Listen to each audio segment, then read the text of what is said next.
Não pira. Versão para o rádio. Comportamento, educação financeira, dicas de bem viver e estilo de vida. Com a consultora, psicanalista e palestrante Márcia Tolotti. Pronto, esse é o quadro Não Pira, nas quintas-feiras, hoje um pouquinho mais tarde, mas não menos importante. Estamos num especial nesse mês de janeiro, relacionado ao Janeiro Branco. Já vou trazer a Márcia aqui, temos imagens dela. Oi, Márcia, bom dia, tudo bem? Bom dia, me ouvem? Tudo bem? Tudo certo, tudo funcionando agora. Márcia já tá com leque ali, tá muito calor essa hora já, né, Márcia? A gente se vira como pode e a gente não pira. É isso aí, começa assim, do jeito que dá. Márcia, a gente começou um especial, né, com os temas que são aqueles mais, digamos assim, conhecidos, emergentes, que impactam, que repercutem na nossa saúde mental. O primeiro foi sobre a questão da educação financeira, o equilíbrio financeiro, como repercute, óbvio, o antídoto também. Tá lá, já salvo no YouTube para quem não pegou essa, tá? Só ir lá no youtube.com/Rede Tua Rádio. Na quinta-feira passada vai encontrar esse quadro e com as dicas. Hoje a gente vai falar, Márcia, sobre essas questões que envolvem os relacionamentos, né? Os nossos traumas, fins, né? Que acontece, por exemplo, perder o emprego. Para algumas pessoas é um trauma. Aposentadoria, para algumas pessoas, nossa, a vida acabou quando se aposentou. Para outras, uma separação. A gente sabe da importância de uma separação, como ela repercute, né, na vida emocional das pessoas. A questão, muitas vezes, de um luto inesperado, né, ou um luto que não foi resolvido em tempo, né, as pessoas ficam com essas chagas, esses traumas. E para algumas é um período e para outras, Márcia, é o resto da vida. É o resto da Uhum, vida impactado. Então, primeiro a gente quer entender exato. como isso funciona na nossa psique, para depois falar dos antídotos. Bom, traumas e imprevistos, o que que acontece? Eles quebram, né, um padrão que a gente tem de previsibilidade. Então, isso já nos tira do eixo. O que acontece é que a intensidade com a qual a gente sai do eixo é que muda.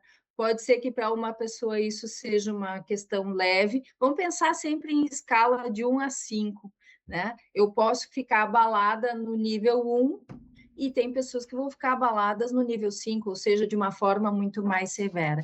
Então, primeira questão é essa. Quando sai da nossa rotina, quando quebra essa previsibilidade, a gente se perde. E aí que vem algumas consequências, né? Então, a gente pode, por exemplo, do ponto de vista emocional, afetivo, sentimental, psíquico também, a gente pode gerar quadro de ansiedade, a gente pode gerar medo, a gente pode gerar hiperfoco, ou seja, eu só vejo aquilo, eu não consigo ver outra coisa. A gente pode ficar com vergonha, a gente pode ficar com desânimo. Então, cada um desses sentimentos também acaba gerando alguma consequência, né? Por exemplo, uma ansiedade, se eu fiquei ansiosa porque perdi o emprego, porque me separei, porque aconteceu alguma coisa que eu não dei muito conta, eu posso ser mais impulsiva, seja para comida, seja para, por exemplo, para a questão financeira, né? Se eu fiquei com medo, muitas vezes eu vou desenvolver aquilo que a gente chama de medo crônico. Então, eu vou acumular dívidas porque eu acabo achando que eu preciso é, garantir que aquilo não aconteça de novo. Então, eu estou para tomar uma decisão, perdi o emprego, perdi um cliente, e aí, ao invés de eu recuar e fazer conta, não, eu, com o medo, faz com que, às vezes, eu acelere até uma compra aí que eu não faço, né, tanto cálculo anterior. Então, esses sentimentos vai ser diferente para cada um, porque cada um vai reagir de um jeito, mas eles não fogem muito desses padrões, né? Muitas vezes a pessoa vai ficar, por exemplo, a pessoa foi demitida, ela pode ficar com um complexo de fracasso e nunca mais conseguir se recuperar. Então, são essas as reações que a gente tem aí diante de alguns traumas, né? As reações emocionais. Financeiramente é isso, a gente vai ter aí um endividamento defensivo, que é essa compra, né, muitas vezes impensada para garantir alguma coisa, ou eu vou ficar ansioso e vou gastar indevidamente, ou eu vou congelar, porque também tem isso, né? Ou a pessoa vai dentro daquele padrão, Beverly, que a gente fala de luta e fuga, né? Que são os nossos dois modelos básicos de funcionamento psíquico, ou a gente luta diante de uma situação, ou a gente foge, né? Negando, não olhando para as contas, por exemplo, ou a gente congela, e aí não Claro. consegue fazer mais nada. Márcia, obviamente tem tudo isso que você falou, mas eu quero trazer um ponto que eu vi na internet na virada do ano, acho que foi, uma frase que para mim fez muito sentido, que é mais ou menos o seguinte: quando você tem um trauma, né, sei lá, em X idade que você teve, às vezes na infância, às vezes jovem, e ele gera um gatilho, né? Então você vai ter uma experiência que é parecida com aquela, você não vai ter uma reação com a idade que você tem na época em que aconteceu. Você volta, por quê? Porque ele gerou um gatilho para voltar lá naquele lugar. Então, se você foi criança, você vai voltar a ter uma atitude quase que emocional ou psíquica da criança que foi ferida, da jovem que foi ferida. Estou usando o meu exemplo, né? Como se fosse eu a protagonista. Então, a gente às vezes tem comportamentos que são desproporcionais aos fatos. É isso que eu quero dizer.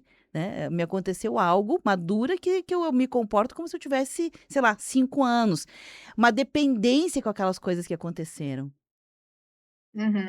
Não é que a gente volta na infância, a gente nunca saiu daquele sentimento. Então, vamos lá, vamos pegar um exemplo simples. Eu, quando criança, fui mordida por um cachorro. Registrei no meu inconsciente que cachorro é perigoso. Qualquer situação em que me coloque diante de uma situação que pode ser real ou não, às vezes é até assistindo, por exemplo, um filme que eu vou ver uma cena que o cachorro vai se aproximar e que eu me identifico, por exemplo, eu vou acionar esse sentimento, porque o trauma, ele faz com que a gente paralise ali naquele momento. Né? Então, não é que eu volto, eu nem saio.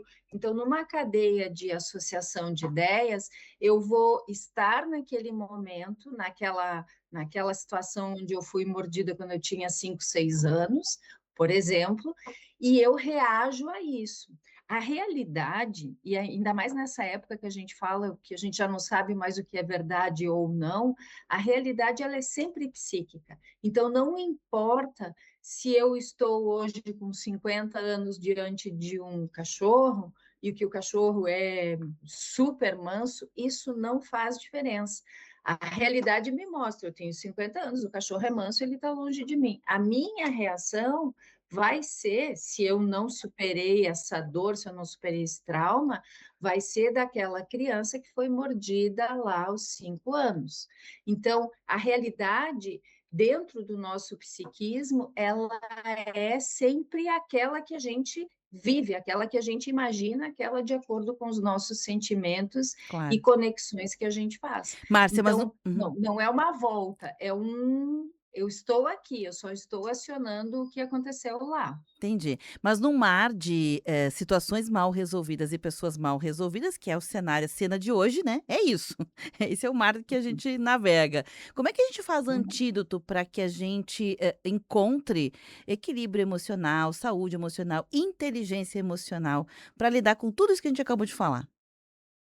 Bom, a gente precisa de algum método, né? Porque muitas vezes a gente só fica no plano mental pensando, eu hoje já não tenho mais medo, ou eu tenho que superar. Então a gente se dá alguns comandos muito superficiais, porque um trauma, ele é um corte, ele é uma parada no desenvolvimento psíquico e emocional. Então, ele é muito traumático, por isso que se chama trauma, ele é muito forte, né?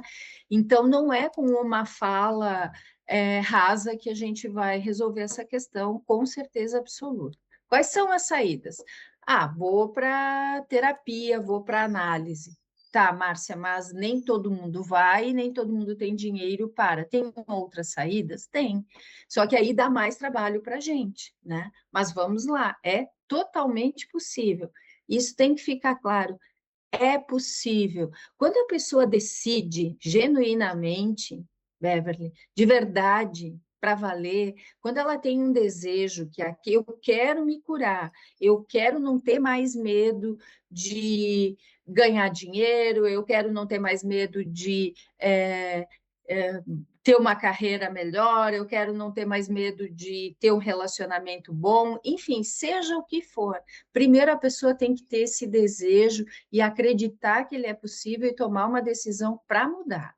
Sem isso, fica aquelas regrinhas que a gente vai encontrar um monte, que a gente se emociona por 5 minutos e depois não resolve. Então, o que que eu faço de prático? Ok, vou nomear o que eu estou sentindo. Eu vou escrever, papel e caneta. A gente já começa a cura pela escrita. É um santo remédio. Ah, não pode ser no celular, não. Escreve no papel, pega uma caneta, escreve, porque tu vai ter que elaborar de uma forma melhor e tu vai estar ali sem tanto estímulo, por exemplo, como o celular dá. Então, eu nomeei aquilo. Eu não sou uma pessoa medrosa, eu só tenho um medo de cachorro, por exemplo, né? Então, eu já mando uma mensagem para o meu cérebro que eu não sou um trauma, mas que eu só tenho um ponto específico, que é aquilo. Então, eu vou nomear uma coisa. Depois, eu já estou mandando essa mensagem para o cérebro que a minha identidade, eu não sou definida pelo medo. Eu só tenho uma questão pontual específica. Depois eu vou trabalhar, por exemplo, um microcontrole, que é um segundo passo super importante. Ah, então eu não vou mais ter medo de cachorro, nunca mais eu vou ter esse problema e agora eu vou sair, vou abraçar todos os cachorros que eu encontrar na rua. Não. Eu vou, primeiramente, o que é? Eu não posso nem olhar para cachorro, então eu vou passar a olhar. Passo um microcontrole. Eu olhei, eu vi que eu não tenho, que não vai me acontecer nada, eu mandei uma mensagem para o meu cérebro de sucesso, porque a gente combate coisas negativas com coisas positivas. Então, eu comecei a acostumar meu cérebro com uma mensagem de progresso, de sucesso. E aí eu vou escalando. Segundo passo, eu chego mais perto desse cachorro. Terceiro passo, eu vou tentar interagir falando. Quarto passo, eu passo a mão. E isso eu vou numa escala gradativa. E essa receita vale para qualquer coisa. Ai, Márcia, mas é muito simples. Não, não é simples. Funciona. E a gente tem que parar de negligenciar o que é simples, né? Outra coisa, e aí só são mais 2 passos, que é fundamental, existe também uma linha, Beverly, não sei se tu está vendo, assim, que aparece bastante no Instagram, que é o trauma mora no corpo. Ou seja, a gente precisa ter um equivalente corpóreo quando a gente tem uma decisão psíquica, por exemplo. Então, vou combater o medo de cachorro, ok. Eu preciso ter uma âncora no meu corpo também. Então, toda vez que eu, por exemplo, fizer um avanço lá em direção a superar esse meu medo, eu vou fazer alguma coisa corporal. Ah, vou tomar um gole d'água, vou bater palma para mim, vou me olhar no espelho e dizer parabéns. Então, eu preciso vincular o que a gente chama isso de suporte material, ou seja, eu tenho o psiquismo suportado em algo concreto que é o corpo. E por último tá, beleza. Tenho esse medo, entendi que é um trauma lá da minha infância, estou me trabalhando para superar, estou no processo. O que eu aprendi com isso? Moral da história, o que esse trauma me trouxe de aprendizado? Porque aí, de novo, eu transformo uma coisa ruim em algo que eu aprendo. É mais uma mensagem que eu mando para o meu cérebro, fazendo aí uma regulação neural, dizendo, ok, eu estou num outro momento, eu estou num outro patamar. Ah, eu aprendi que é importante ter prudência, eu aprendi que é importante ter cautela, às vezes, ok, então é isso. Então, a gente segue esses passos para que a gente consiga aí, de alguma forma, por conta, superar traumas. Ah, tentei tudo isso, não deu certo. procura ajuda, não pira, não tem problema procurar ajuda. Não é fracasso, muito antes pelo contrário. É sinal de que eu sei aonde está o meu limite e que eu vou, então, aí me servir de alguém para me ajudar a ter uma vida mais tranquila. Porque no Perfeito. fim da história é isso. Perfeito. Márcia, muito obrigada pela presença e pelas dicas, viu? Um abraço e até semana que vem. Até semana que vem, bom dia a todos. Valeu, Márcia Tolotti, no nosso quadro tradicional das quintas. Não pira! Versão para o rádio. Comportamento, educação financeira, dicas de bem viver e estilo de vida.